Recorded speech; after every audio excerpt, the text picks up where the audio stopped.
Hi, Sandy. How's it going? Julianne back here. After watching some of the Lynx game from over the weekend, what do you feel some of the things are that you just guys need to clean up for tonight's matchup? Oh, my gosh. Where do we start? Very broad question, I know. No, there was a lot. You know, we had a slippage. For some reason, beyond, you know, most of us, we just had a slippage and we didn't play with the mindset that we needed to go out and win a ball game. Getting down by 21, we found a way to work it back in, but we couldn't sustain the execution at both ends of the floor that we needed. So these last 2 days have been good for us, just to simplify, tidy up some stuff, you know, where we can communicate and kind of get better individually and collectively as a team. Hi, Sandy. Good to see you. Just sort of a two-part out of tonight. You know, one is obviously when you get somebody coming out of a back-to-back, are there ways you're going to kind of look to push early to try and take advantage of that? And just related to, and we talked a little bit about with Seattle, when a team is new in a lot of the nucleus, are there things you can exploit out of that specifically? Yeah, look, you know, obviously any team that's on a back-to-back, it's a grueling schedule that we're all going to be on at some stage. You know, we have to use that to our advantage with our pace, our physicality, our toughness. Where can we tire them out over the course of 40 minutes? And but, you know, they won't be happy. Everyone has one of the games that they have last night. We've all been there, you know, so we know how it feels. But it's, you know that they will respond, so we have to make sure that we're locked in. In regard to, you know, new teams, it takes time. It really does. And even for us, we still need time. We started off well, but there's always wrinkles you need to iron out, and it's a part of a long season. You just got to stay the course basically, and focus on what you can control. And sometimes they're little, sometimes they're big. It depends. But they've got some, you know, great players in Phoenix, and they've started off, you know, extremely well. So we, you know, we have to make sure that we come ready to play. So the the Mercury are playing in a very similar way to how the Liberty played or tried to play before you got here. So I'm just curious if you can reflect upon what has changed in this league that has allowed that style to come back 3 years later, and also how would you assess your system as a modern basketball style? Yeah, I mean, that's a big question there. Look, I think the game has evolved. I think we piggyback a lot off the NBA with what they do. The players are getting better. You know, for me, I always try and put a system in place that fits the players, not the modernness of it, but I try and be as modern as I can in that regard. And you know, hopefully, like we're putting spacing and putting them in positions that everyone can have success. You know, we shot a lot of threes last year playing that the way that we did. We've got inside talent, we've got outside talent, and we can shoot, we can... we probably didn't have a lot of one-on-ones, so we had to play how we thought that was going to be beneficial for us. You know, I think, you know, our movement, our creativity for our players and putting them in positions to work, that's how I am. I don't try and... I follow the trends, but I don't get locked in and just, you know, what's best for our team to help us have the best success.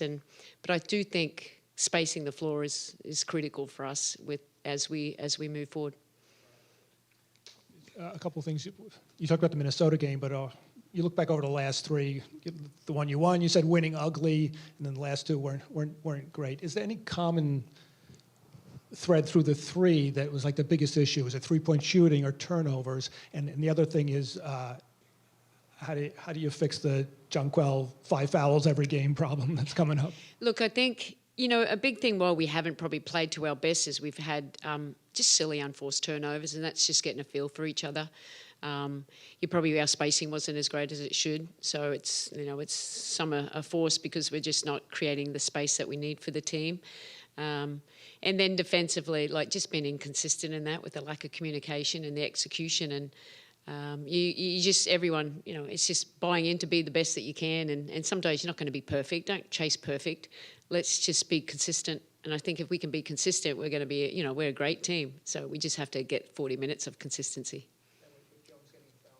Yeah, just, you know, I mean, some, you know, judgment calls, I suppose. You know, JJ's just got to we need her on the floor, obviously. It takes her out of rhythm when she gets into early foul trouble, and she just has to play with a little bit more discipline, and hopefully the referees don't call silly fouls on her. Sandy, two-part question. When a team shoots as poorly as they did last night, basketball tends to average out. Does it concern you more that, I mean, they were so bad from three that, okay, they may have a night tonight, so to speak? Yeah, no. Well, everyone can shoot threes. We haven't been shooting the ball well from three, but we know we're a great three-point shooting team. So you know it's going to come. So you have to. They're not going to change who they are overnight. Diana's not going to come in and start posting up. She can.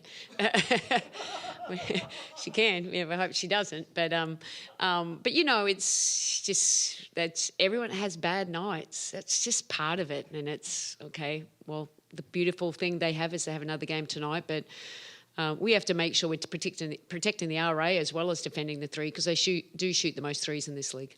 The second word, you mentioned Dee. I mean, she's limited probably games left that you'll play against or coach against, or just you've coached her for a while. The thoughts of what she's brought to this league and what she's still doing at 42 years old. Yeah, quite amazing, really. You know, it's been a privilege for me to get to coach one of the greatest of all times. Just been what she's been able to do and how she raised the bar of the skill set, how she took care of her body, but her ability to shoot. I haven't seen anyone as good as her. But it's more than that. How she makes people better around her. I think she has this unbelievable vision. Her passing ability is, you know, that's probably one thing that is not as good as it was in the past. You know, Sue Bird and her, just how they could pass and see things before they actually happened.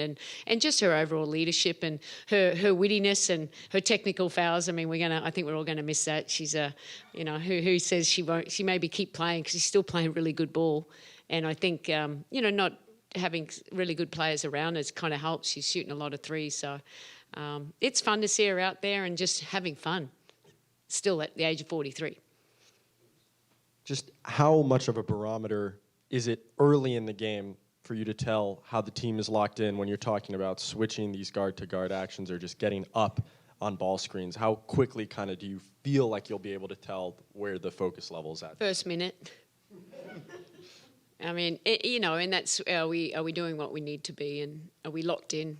You know, it's a long season. We will have slippage. We've had some slippage, and you know, I've got to make sure I do better too and put them in better spots. But you know, we got to bring the energy. That has to be consistent every single night, and I think that's where our breakdowns. We don't bring the energy. This league's too good to not, you know, be intentional in everything that we do. This is better. Okay, there you go. Since Phoenix is a three-point heavy team and you guys have been a little bit cold from three-point range, how do you sort of strike the balance between running what you normally do and sort of keeping your regular rhythm versus trying to sort of keep up with Phoenix from three-point range throughout the night? Yeah, look, we want to shoot threes. It's not that we don't want to shoot threes. We want to shoot threes, but I don't think we haven't made. You know, some of our players haven't made them. I think we've gotten a lot of open ones. We just haven't made them, and that can happen. But yeah, I think the spacing will help us in that regard. But look, we still want to keep moving the ball. Can we get 2 feet in the paint? Can we get into the RA? Our shot profile should be RA and, you know, threes as well. That's what we're looking for. We've always looked for that. That's the modern game, and that's, you know, we just want to keep growing on that and. You know, everyone being confident in what they're doing and when we can attack and where do we need to exploit the matchups that we have better. Thanks, Coach. Thank you.